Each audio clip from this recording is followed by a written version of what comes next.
How could they do such an evil thing on a 12-year-old girl? How? How?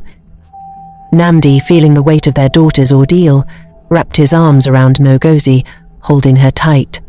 "I'm sick," he confessed, his voice thick with emotion, sick with worry, with guilt. Ngozi pulled back, her eyes searching his. "We can't just leave everything here," she said, her mind racing. She moved to the small table, pulling out a notebook. "We'll sell what we can, borrow if we must." She scribbled down a list of their assets, pausing to wipe her eyes. "Amaka needs us more than this land needs us." Her hand paused, pen hovering over the paper, as she looked up at Nnamdi with determination. "Let's plan. We'll find a way to be with our daughter, to make this right." Nnamdi nodded, his gaze fixed on the list. He stood up, pacing slightly. "I'll talk to Okonkwo alone," he decided, his steps firm as he walked towards the door, ready to confront their neighbor. "He might help us get to Lagos." Ngozi joined him at the door, gripping his arm. "And we'll reach out to the church in Lagos. Maybe they have connections, resources for children like Amaka." She squeezed his arm, her touch a silent vow of support. Together, they stepped outside, the village quiet around them. Nnamdi's stride was purposeful as they headed to Okonkwo's home. Ngozi's voice was firm with resolve. "We won't let her feel alone anymore." Reaching Okonkwo's compound, Nnamdi knocked on the door, his knock echoing his urgency. "Okonkwo, we need to talk," he called out, his voice carrying the weight of his concern. Inside, Okonkwo opened the door, his face softening when he saw their distress. "Nnamdi, Ngozi, what's wrong?" he asked, ushering them in. Ngozi's voice shook as she explained. "It's Amaka. She's been through so much in Lagos." Her hands clenched into fists, trying to control the tremor. Nnamdi added, "We need to go to her, but we need help. Can you lend us money for the journey?" Okonkwo listened, his expression one of sympathy and concern. "Of course, my friends. We'll sort out something," he promised, moving towards a small safe in his room. "Your child needs you now more than anything." Back at their home, Ngozi sat at the table, drafting a letter to their pastor. "We'll pray for her, and we'll ask for his guidance," she said, her pen moving across the paper with both urgency and hope. Nnamdi stood behind her, watching her write, his silence a testament to their shared resolve. "May God guide us," he murmured, his words a prayer as much as a commitment to their daughter's healing. Together, they felt the bond of their family, fraying but not broken, pulling them towards action, towards healing, towards their daughter. Months passed like seasons in Amaka's life, each day a step towards healing. The safe house became her sanctuary, where counselors and therapists worked with her, piecing her spirit back together, one conversation at a time. She learned to speak about her pain, her fears, and slowly her dreams. Amaka's parents, Nnamdi and Ngozi, managed to make the journey to Lagos. The reunion was not physical at first. They visited her through video calls, their faces a beacon of love and support from the screen. Each call was a bridge, closing the gap that distance and trauma had wrought. Finally, the day came when Nnamdi and Ngozi stood at the door of the safe house. Amaka, now with a light in her eyes that hadn't been there for a long time, ran into their embrace. The hug was long, filled with tears of joy, sorrow, and relief. Words were unnecessary, their hearts spoke for them. "We're here, Amaka." "We'll never leave you again," Ngozi whispered into her daughter's hair, her voice choked with emotion.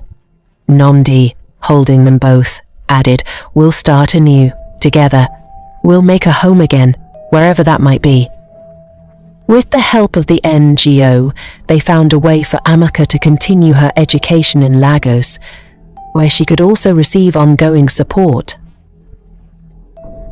The family decided to stay in the city, close to resources that could aid Amaka's recovery, living in a small apartment provided by the NGO, which later became their new beginning.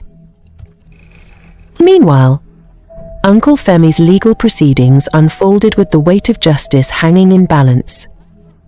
After his arrest, he spent his first night in custody at the local police station. The charges against him were severe: child abuse, sexual assault of a minor, and intimidation. Hung over Amaka like a shroud, each ticking second amplifying her dread, the safe house, once a refuge, now felt like a cell where her past waited in ambush.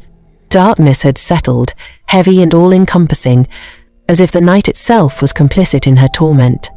Her room, which had become a place of healing, now morphed into the confined space of Auntie Bisi's house in her dreams. The air was thick with the familiar scent of spices, but beneath that, the stench of her fear. In her nightmare, the walls seemed to breathe, pulsing with the rhythm of her terror. Femi's voice, a whisper that was both everywhere and nowhere, promised retribution. His silhouette, a dark void against the dim light of her dream, loomed over her, his threats wrapping around her like chains. Her heart beat so loudly she could hear it, a bass drum in the silence of her nightmare. When she jolted awake, her scream tore through the night, a primal cry of someone facing their deepest fears. Her parents, Nnamdi and Ngozi, appeared like guardians from the shadows, their faces etched with concern. Ngozi's touch was gentle, her hand on Amaka's trembling shoulder. "Amaka, my child, what's wrong?" "It's him, Mama. I saw him, he was there, in my dreams." Amaka's voice was a mix of sobs and terror, her body shaking as if she could still feel Femi's presence. Nnamdi's voice was a fortress. "We're here, Amaka. You're not alone. We'll face this together." Ngozi's eyes, filled with a mother's pain and strength, met Amaka's. "You are stronger than any nightmare.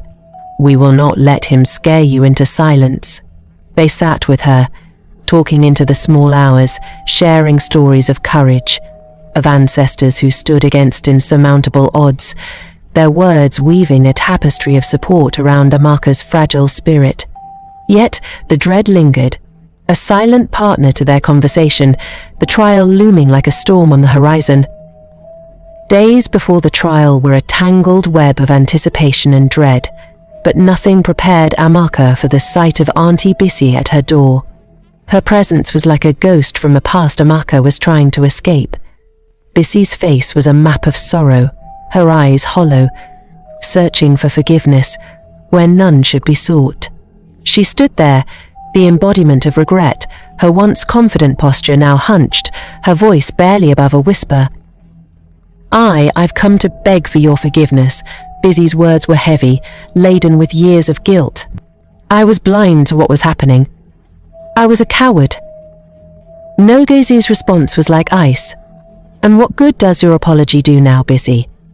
After all the pain?" Bisi, tears now freely falling, responded, "I know it's too late, but I want to testify. I want to help right this wrong." Amaka, wrestling with her emotions, confronted Bisi, her voice shaky but firm. "Why now? Why after all this time?" "Because I can't live with the guilt anymore," Bisi confessed, the pain in her voice palpable. "I see the bruises on my arms and I see yours. I was wrong, and I need to do something." The room was charged, a storm of emotions brewing. Amaka felt the betrayal anew, yet also saw the echo of her own suffering in Bisi's eyes. Ngozi's gaze was hard, Nnamdi's fists clenched, the air thick with the weight of the past. The promise of testimony from Bisi added a layer of suspense, the outcome of the trial now even more uncertain, the scales of justice swaying in the winds of their shared pain and regret. The air was thick with tension, as it was the arrival of an anonymous letter that made it almost unbreathable.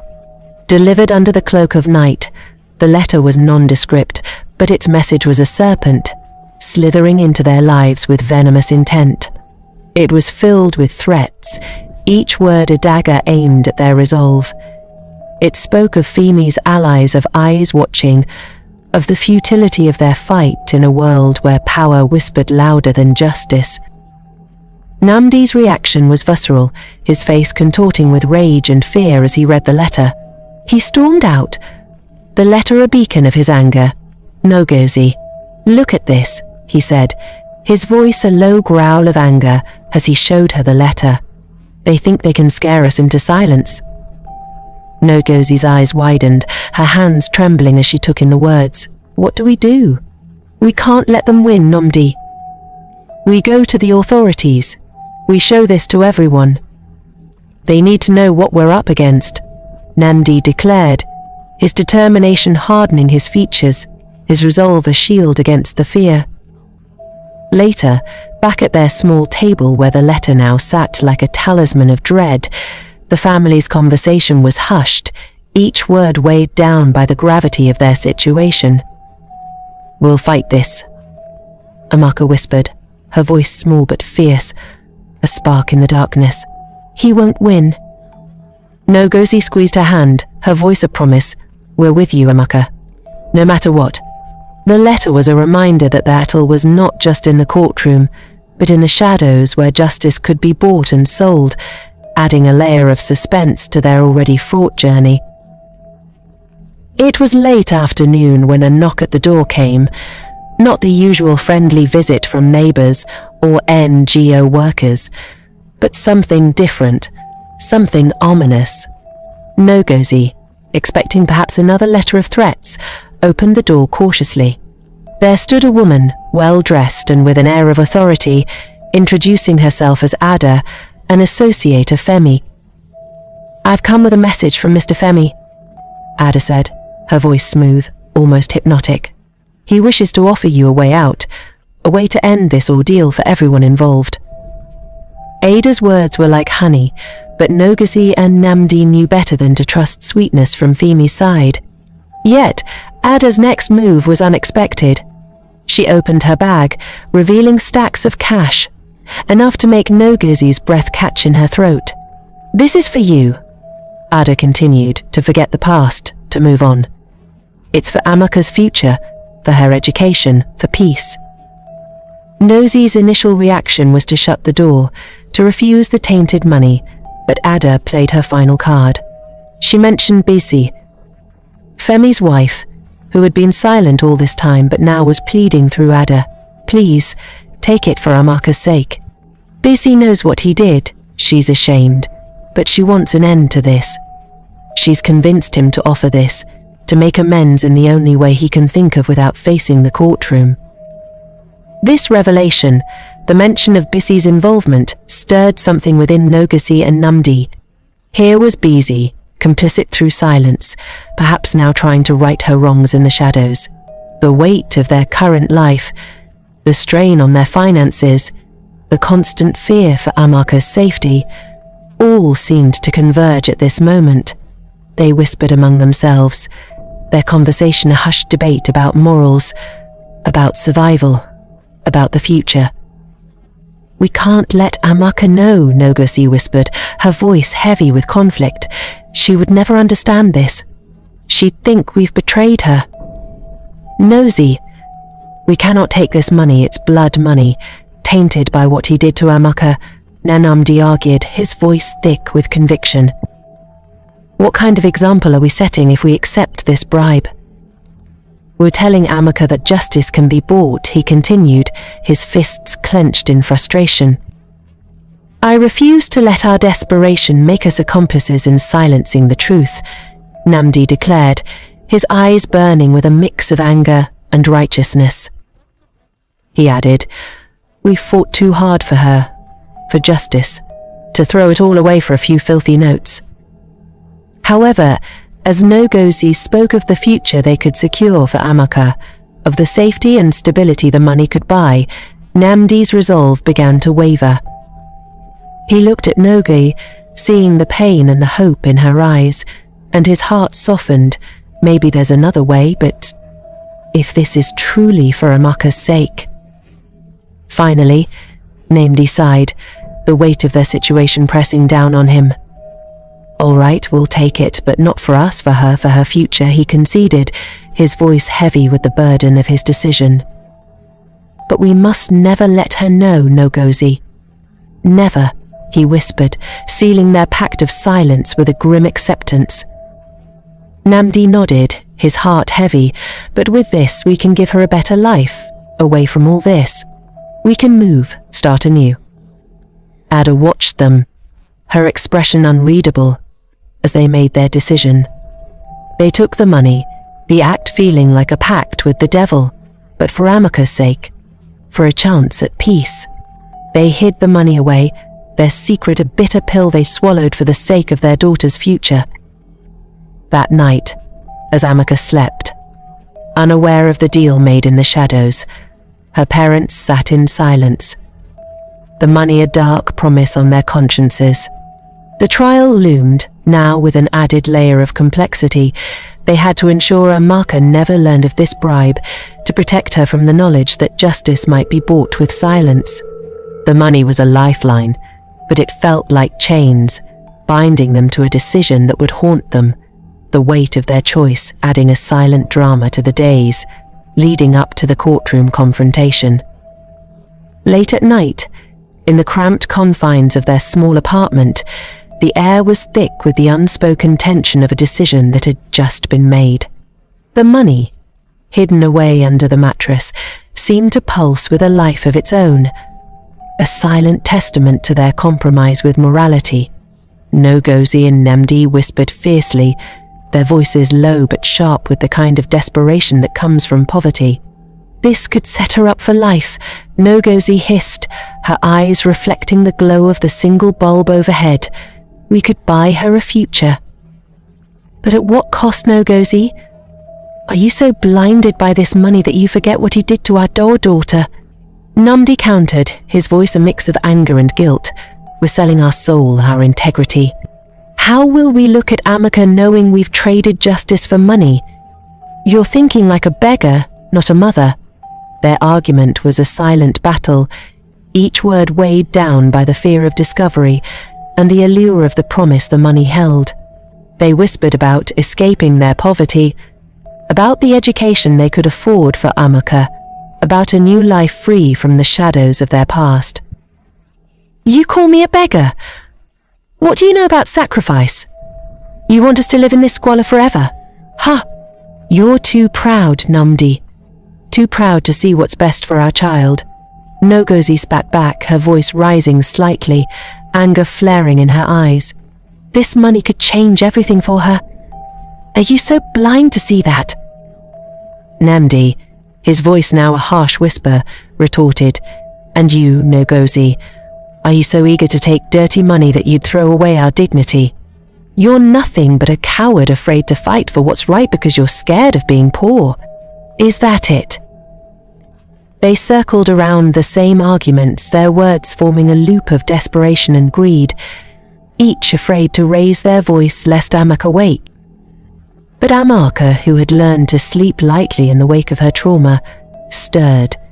Sensing the discord, she crept silently from her room, her heart beating with the anxiety of a child who knows when something is wrong.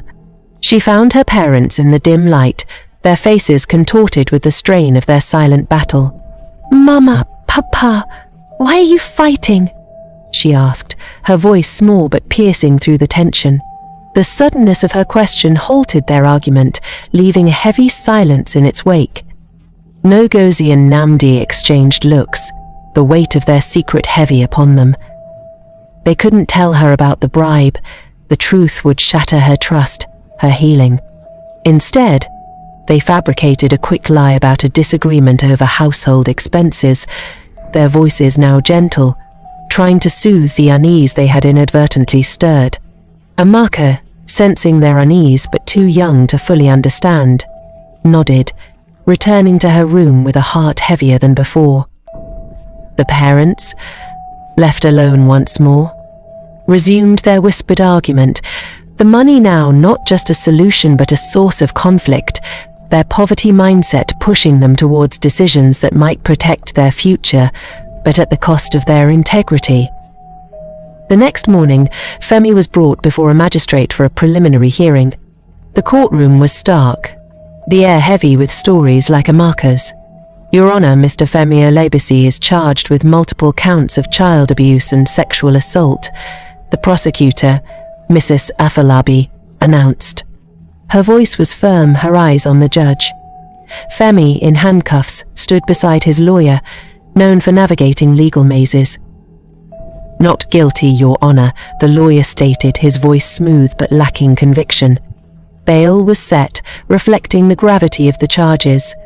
Femi's family scrambled, and through connections and favors, he was released on bail with strict conditions, including no contact with Amaka or minors. Months later, as the trial date approached, tension filled the courtroom. Auntie Bisi, now separated from Femi, sat in the gallery, her face a mask of conflicting emotions.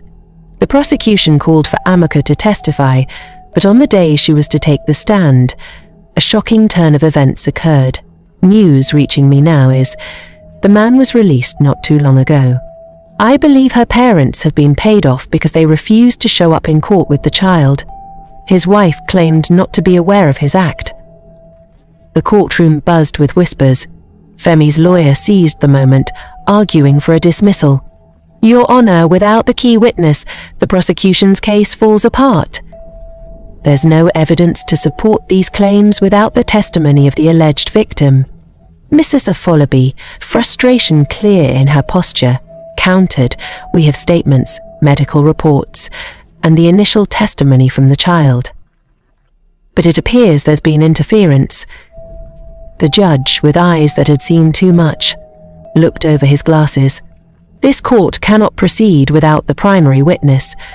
The case is dismissed due to lack of evidence presented, but this does not exonerate Mr. Olabisi in the eyes of justice or morality. Femi walked out, free but not absolved. His lawyer whispered, You're lucky, Femi, but stay out of trouble. This could come back to haunt you. Auntie Bisi, confronted by reporters outside, stated coldly, I was not aware of his actions. I am as shocked as anyone else. Her words were hollow, her expression one of survival. Back at the safe house, Amaka was informed of the outcome. Her parents, Nnamdi and Ngozi, sat with her, their faces pale with the news. We didn't accept money, Ngozi insisted, her voice trembling. We were told not to come, that it was for Amaka's safety. Nnamdi's fists clenched. Someone must have scared them off or bribed the wrong people. But we won't stop fighting for justice for you, Amaka. Amaka, now older in her eyes than in years, nodded. I know, Mama, Papa. We'll find another way. I won't let this be the end. Later in evening, as they sat together, watching the sunset over Lagos, Ngozi took Amaka's hand. You've taught us so much about resilience, my child, she said, her voice a soft melody of pride. Nnamdi nodded, his eyes reflecting the fading light. You are our sunshine, Amaka, even on the darkest days. Amaka looked at her parents, feeling the warmth of their love, the strength of their unity. She knew the scars would always be part of her story, but they no longer defined her. She was Amaka, a survivor, a fighter, loved and now on a path to healing. The journey was far from over, but with her family by her side, she felt ready for whatever came next. As they approached her final days of their stay at the safe house, Amaka, only 12, was tidying up the communal living area of the NGO safe house when she stumbled upon the envelope. It was tucked away beneath the mattress in the room her family shared, a place meant to be a sanctuary. The sight of the cash inside sent a wave of confusion and dread through her. She couldn't fathom where such money could come from, but her heart knew the implication, and it ached with betrayal. With the envelope clutched tightly in her small hands, she faced her parents in the cramped room. Mama, Papa, what is this? Where did this money come from? Her voice was small, filled with the innocence of youth betrayed, seeking answers she dreaded to hear. Ngozi's face crumpled, the facade of strength she maintained for her daughter dissolving. Amaka, my child, it's not what you think, she began, her voice quivering with the weight of her secret. Amaka's eyes, wide with confusion and hurt, Filled with tears, you took money from him. From Uncle Femi. After everything. Her voice was a whisper of sadness, the betrayal cutting deep into her young soul. You promised we'd fight for justice. How could you lie to me? Nnamdi, feeling the trap closing around him, tried to shift the blame. It was your mother's idea, Amaka. I didn't want to take it, but she convinced me. It was for your future, for our survival. His words were an attempt to distance himself from the decision, but they rang hollow in the room. The atmosphere was heavy, the air thick with the bitterness of betrayal. Amaka looked from one parent to the other, her voice cracking with emotion. Mama, how could you? You let him buy our silence. What about my healing, my peace? Did you think money could fix that? Ngozi, tears matching her daughter's, tried to explain. We thought we were doing what was best for you, Amaka. We wanted to give you a new start, away from all this pain. But Amaka, at 12, was too hurt to understand or forgive. I trusted you. I thought we were in this together, that we were fighting for what's right. You've made me part of this lie. Her words were those of a child grappling with an adult's betrayal, her trust shattered. The room's silence was shattered by a knock at the door, a sound that felt like a premonition of further pain. Amaka's heart raced as she saw Uncle Femi standing there, his smirk a cruel reminder of her past. I just came to thank you for your cooperation, Femi said, his voice dripping with condescension. It's quite touching, really, the love of a family. His presence was like a dark cloud over their refuge. Amaka reacted with the instinct of a child, her fear turning into anger. She screamed, her voice high-pitched with rage. Get out. Get out of our lives. She rushed at him, her small fists flailing, driven by a mix of panic and betrayal. Femi laughed. A chilling sound. Oh, Amaka, always so spirited. I enjoyed every moment with you, you know. Loved how you fought. It made it all the sweeter. His words were vile, each one a stab at her young heart. Nnamdi, hearing Femi's confession, lost control. He stepped forward, his voice a protective roar. You will never touch my daughter again. His fists connected with Femi, the sound of the fight echoing through the NGO house. Femi, caught off guard, stumbled back, his expression shifting from amusement to anger. You think you can touch me? I'll ruin you all. He spat, his voice now a snarl as he tried to fight back. The fight was chaotic, with Nnamdi's protective rage clashing against Femi's cruel strength. Chairs were knocked over, a picture frame fell, glass scattering across the floor. Amaka, amidst the turmoil, felt both scared and strangely empowered by her father's defense. You think money can buy my silence? My pain? Amaka shouted, her voice breaking as she watched her father wrestle Femi to the ground. You're a monster.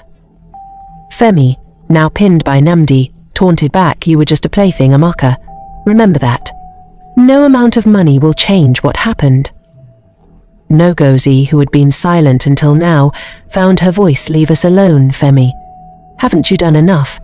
Her words carried the weight of regret and anger. The commotion had already alerted the staff at the NGO, who called the police. The sound of sirens grew closer, adding urgency to the scene.